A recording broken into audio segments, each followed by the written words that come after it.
বলছি, গান্ধী মূর্তির পাদদেশে সেনা একেবারে তৃণমূলের মঞ্চ খুলে দিল। মমতা বন্দ্যোপাধ্যায় বলছেন তিনি আসার সঙ্গে সঙ্গে সেনা নাকি পালিয়ে গেছে। এটাকে বিজেপি আবার দেখছে অপমানজনক বক্তব্য, সেনাদেরকে অপমান করা হয়েছে। আবার এদিকে তৃণমূল কংগ্রেস পথে নেমেছে ওই গান্ধী মূর্তির পদদেশ থেকে ওই মঞ্চ, ধর্ণা মঞ্চ সরিয়ে দেওয়ার জন্য। এই পুরো বিষয়টা নিয়ে কি বলবেন? দেখুন, সেনাবাহিনীর জায়গায় যে ধর্ণা মঞ্চটা হয়েছিল, সেই ধর্ণা মঞ্চটা দুদিনের পারমিশন ছিল। অর্থাৎ সেনাবাহিনী যে ধর্ণা মঞ্চ দিয়েছিল দুদিনের পারমিশন, কিন্তু সেই পারমিশন হয়ে যাওয়ার পরেও নাকি 1 মাস ওই ধর্ণা মঞ্চটাকে রেখে দিয়েছে। তো আজকে সেনাবাহিনী যে পারমিশন দিয়েছিল সেই পারমিশন পর্যন্ত ঠিক ছিল। তারপরে যদি বেশি পারমিশন নিতে হয় তাহলে সেখানে প্রতিরক্ষা দপ্তর থেকে পারমিশন নিতে হয়। সেটা তৃণমূল কংগ্রেসের নেতারা কি জানে না? তো এখানে সেনাবাহিনী যতক্ষণ দায়িত্ব ছিল তারা বারবার তাদের বলেছে যে ধর্ণা মঞ্চটা খুলে নিয়ে যান, ধর্ণা মঞ্চটা খুলে নিয়ে যান, তারা নিয়ে যায়নি। তো সেনাবাহিনী তখন নাকি পুলিশকে বলে ধর্ণা মঞ্চ নিজেরাই খুলে দিচ্ছিল। তো খুলে দিচ্ছিল মমতা বন্দ্যোপাধ্যায়, তারপরে নাকি ধর্ণা মঞ্চে এসছেন, আসার পরে নাকি 200 সেনাবাহিনী ওনার ভয়ে পালিয়ে গেছে। একটা ভারতবর্ষের সেনাবাহিনী যারা আজকে বর্ডারে পাহারা দিচ্ছে, সেই সেনাবাহিনীকে উনি বলছেন তারা নাকি ভয়ে পালিয়ে যায়। ভারতবর্ষের সেনাবাহিনী যত বিপদ আসুক নিজের জীবন দিয়ে আমাদের রক্ষা করছে, আমরা শান্তিভাবে ঘুমাচ্ছি, তাদের কোনো ভয় নেই। কিন্তু মমতা বন্দ্যোপাধ্যায় ভয়ে নাকি তারা চলে গেছে। এটা তো সেনাবাহিনীকে অপমান করা হচ্ছে, দেশের সেনাবাহিনীকে অপমান করা হচ্ছে। এটা চিন্তা করুন।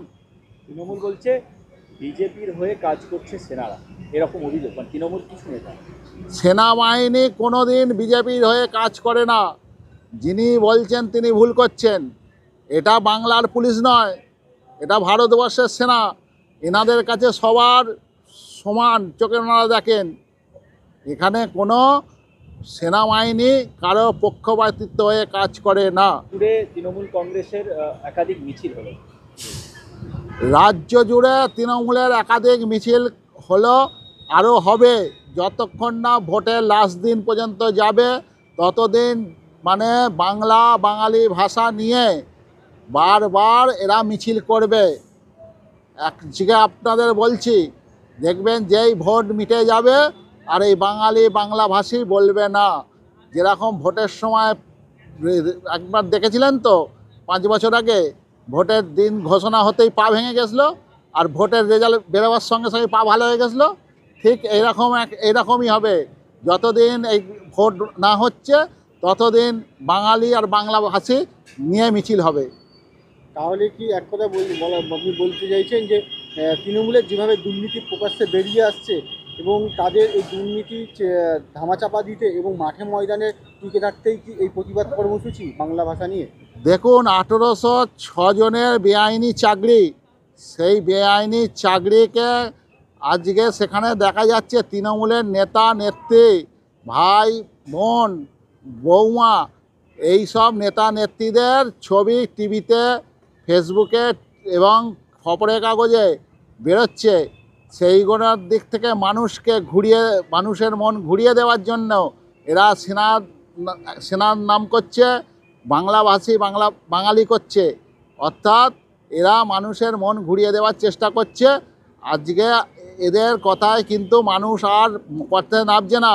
আজকে আপনারা যে মিছিলটা আজকে দেখেছেন, আপনারা তো মনে হয় সবাই কভার করেছেন, সেই মিছিলে আমি মুসলিম ভাইদের ধন্যবাদ জানাবো যে তাদের পায়ে তাদের কথায় ফাঁদে পা দেয়নি।